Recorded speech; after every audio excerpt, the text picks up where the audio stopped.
What if the reason you feel drawn to ancient wisdom, to hidden knowledge, to questions no one taught you to ask, is because you're not actually learning anything new?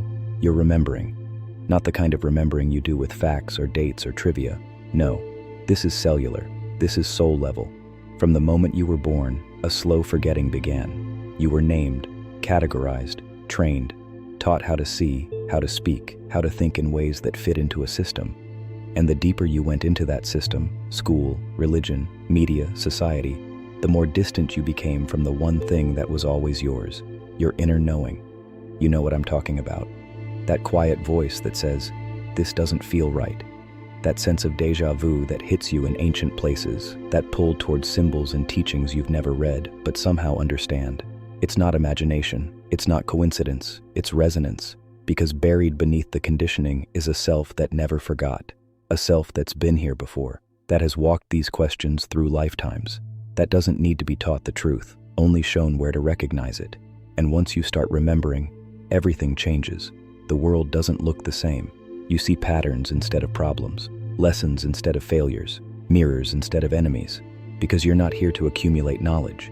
You're here to reclaim identity, not the one they gave you, the one you chose before you got here. Let's talk about that forgetting. It didn't happen overnight. It was slow, subtle, systematic. First came the labels. You were told your name, your gender, your nationality, your religion.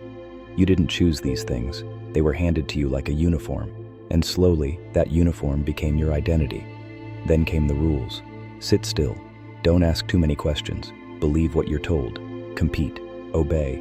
And the parts of you that didn't fit, they got shamed, silenced, suppressed. The intuition that saw beyond the surface, called imagination. The empathy that felt the pain others ignored, labeled weakness. The curiosity that asked why too often, marked as rebellion. Piece by piece, the world traded your knowing for knowledge. They gave you facts, but took your insight.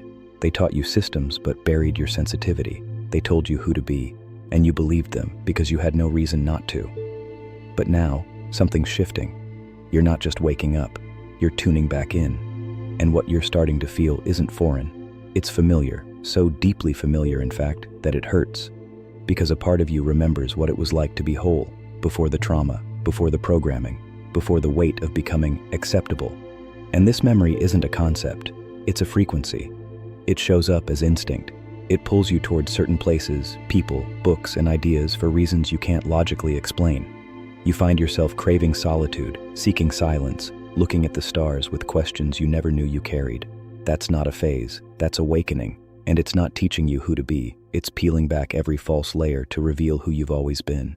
Because truth doesn't need to be taught, it just needs space to rise. Have you ever looked at something for the first time and felt like you've seen it 1,000 times before? A place you've never been, but it feels like home, a person you just met, but the connection is instant, timeless. A sentence in a book that hits you so hard, it's as if you wrote it yourself long ago. That's not nostalgia, that's not déjà vu, that's soul recognition. Because while your conscious mind may have forgotten, your deeper self never stopped remembering. It remembers the lifetimes spent in temples and forests, in silence and in rebellion.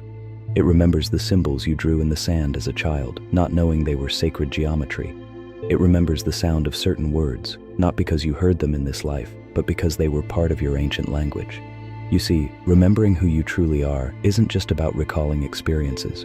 It's about reconnecting with the original blueprint, the frequency of your being before the world edited it.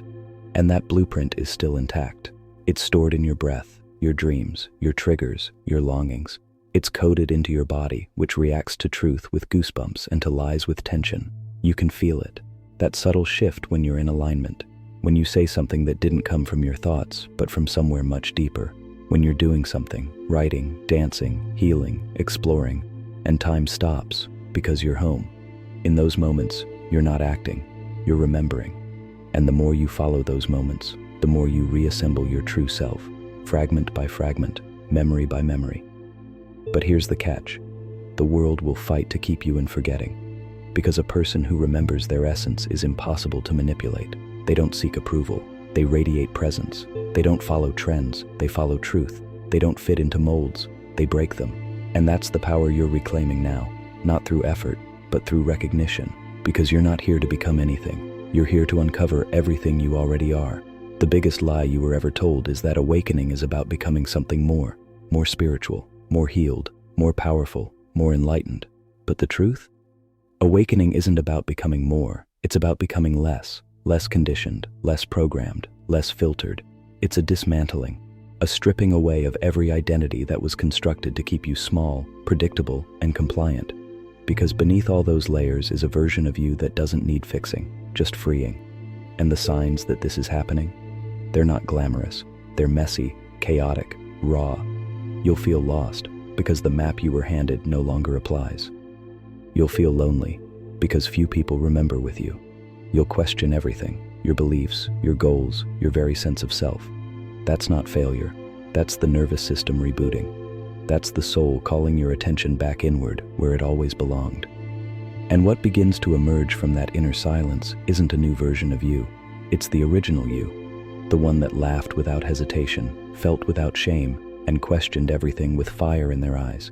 You've seen glimpses of them, in childhood dreams, in lucid moments of stillness, in unexpected clarity during breakdowns.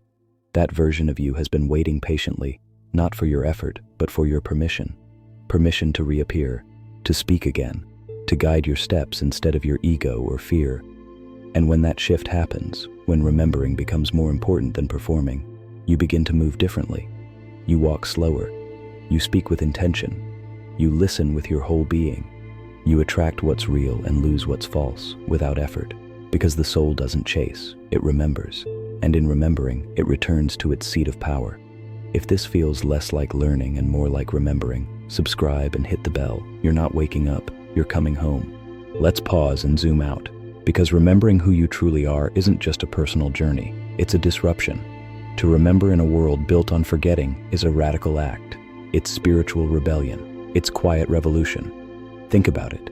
Everything around you, media, education, advertising, even certain spiritual paths, has one subtle message. You are not enough. You need something else, something more, something outside. And so they sell you solutions to problems you didn't originally have. They create an identity crisis and then offer identities to wear. They fracture your attention and then sell you focus. They overwhelm your nervous system and then offer tools to calm down. But you're doing something dangerous. You're opting out, not by fighting the system, but by remembering that you were whole before it existed. You're not upgrading yourself. You're recovering access to your own internal guidance, to the intelligence that knows when something feels true without needing proof, to the frequency of trust, not in belief systems, but in your own resonance. And here's what they won't tell you. Once you begin remembering, the need for validation collapses. You stop outsourcing truth. You stop chasing the next thing. You begin to embody what you once only read about, because knowing is one thing. But remembering? That's embodied knowing. Truth that lives in your cells, not your thoughts. It shows up in your posture, in the silence between your words, in the way you move through the world without needing to prove anything. People will feel it. Not because you speak louder, but because your presence vibrates differently. That's the hidden gift of remembering. You don't just change what you know, you change what you broadcast. And the world responds, not to your knowledge, but to your frequency. What most people don't realize is this. Your frequency is your fingerprint, not the one you show the world, but the one you send out, every moment, every breath, every thought. And here's the wild part. You're broadcasting even when you're silent, especially when you're silent. That's why when you remember who you truly are, people around you change. They can't help it, because you're no longer participating in the collective amnesia. You're interrupting it. That's also why remembering can feel lonely. It's not that you're alone, it's that you're ahead. You're seeing through illusions others are still defending. You're hearing your own voice in a world shouting someone else's script. And yet, deep down, everyone is wired to remember. They just need one thing, a mirror. Someone to reflect back what they've forgotten. Not by teaching or convincing, but simply by being. That's what you become when you live from remembrance. A living mirror, a walking activation, a silent permission slip for others to do the same. It doesn't mean you'll have all the answers. It means you're okay not needing them. It means you're no longer threatened by the unknown, because the unknown feels familiar. It means you trust the pulse within you more than the noise outside you. And as you align with that frequency, something profound happens. Synchronicities become normal. Strangers say things you needed to hear. Opportunities appear without force. Resistance dissolves, not because you pushed harder, but because you stopped resisting yourself. That's not magic. That's resonance mechanics. You stopped vibrating at the frequency of who you were taught to be and returned to the vibration of who you actually are. And the universe? It's always been listening. It just couldn't respond until you remembered what to send. Now let's get brutally honest. The path of remembering isn't always graceful. It doesn't always feel like awakening. Sometimes it feels like grieving. Because as you remember who you are, you start to see who you aren't. You grieve the years you wore masks just to belong. The energy you spent trying to earn love by being less of yourself. The time lost chasing approval from people who never saw you to begin with. And deeper than that, you grieve how easily you forgot your own light. But this grief, it's sacred. It's not weakness. It's release. It's the nervous system recalibrating to truth. It's the body saying, you're finally safe enough to feel. And with each layer that falls away, what's left is raw, but real. You stop performing. You stop fixing yourself. You stop trying to become better. Because you realize there's nothing to fix. You were never broken, just buried. And the soil you were buried in, it wasn't shame or sin. It was survival. You did what you had to do to stay accepted, protected, and loved in a world that rewards masks over truth. But now you're done surviving. Now you're ready to live, as you. And here's the paradox. The more you remember who you truly are, the less you need to explain it to anyone. You don't need to convince, convert, or campaign. Your existence becomes the evidence. Your alignment becomes the transmission. You become a frequency, not just a personality. A current that others feel before they even speak to you. And in that space, something wild happens. You no longer fear rejection, because nothing real can reject your essence. You no longer crave validation, because truth doesn't require applause. You no longer chase purpose, because you are the purpose. You remember, and everything else rearranges around that. Let's get even deeper, because here's a truth that most people miss. The remembering doesn't come from the mind, it comes from the body. Your body is the archive. Every cell, every breath, every pulse is storing the echoes of who you've always been. That's why remembering often begins not with thought, but with sensation. You walk into a space and feel energy shift.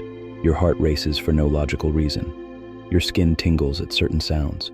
Tears well up when you hear ancient languages or music with frequencies you can't even name. That's not emotional. That's energetic recall. The body remembers the frequencies of wholeness. It remembers what safety feels like before the fear. It remembers what love feels like before conditions. It remembers what presence feels like before performance. And once you start trusting your body more than your programming, you begin to access the deeper layers of self, the ones untouched by trauma, time, or culture. This is why the mind resists, because the mind has been trained. It's efficient. It wants structure, logic, repetition. But the soul, it doesn't speak English. It speaks in patterns, in dreams, in symbols, in gut feelings. In the way a stranger's eyes hold familiarity. The more you honor those subtle signals, the more clarity you gain. Not by decoding them like a puzzle, but by letting them reveal. And this is the secret of all mystics, sages, and seers. They didn't become enlightened. They unfolded. They slowed down enough to listen. They stopped chasing meaning and started trusting resonance. Because truth doesn't shout, it hums. And when you're still enough, honest enough, present enough, you start to vibrate with it. And suddenly, you're not remembering with your brain. You're remembering with your entire being. And in that state, every moment becomes a mirror. Every silence becomes sacred. And every breath becomes a return. So now we arrive at the real question. Not, who are you becoming? But, who have you always been? Before the world told you who to be. Before the fear. Before the conditioning. Before the name. The story. The trauma. The masks. Beneath all of it, there is you.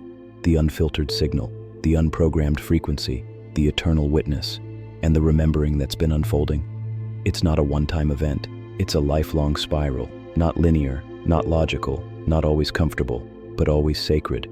Each memory you reclaim isn't from the past. It's from the depth, from layers of self buried beneath survival. And every layer you strip away brings you closer to the only thing that ever truly mattered, your truth. Not the truth someone else defined for you. Not the truth wrapped in dogma or fear, your lived, felt, unshakable knowing. And when you start living from that space, life responds. Not with ease necessarily, but with alignment. The people you need find you. The places that resonate open their doors. And the version of you that once felt like a distant dream becomes your new normal. Because that version of you was never a fantasy, it was a memory, waiting for your permission to return. So let's ask the only question that really matters now. What part of you has been trying to come back again and again, but you keep ignoring it? Drop it in the comments. Whether it's a gift, a memory, a truth you've always carried. This isn't just a video, it's a mirror. And your reflection might be someone else's remembering too.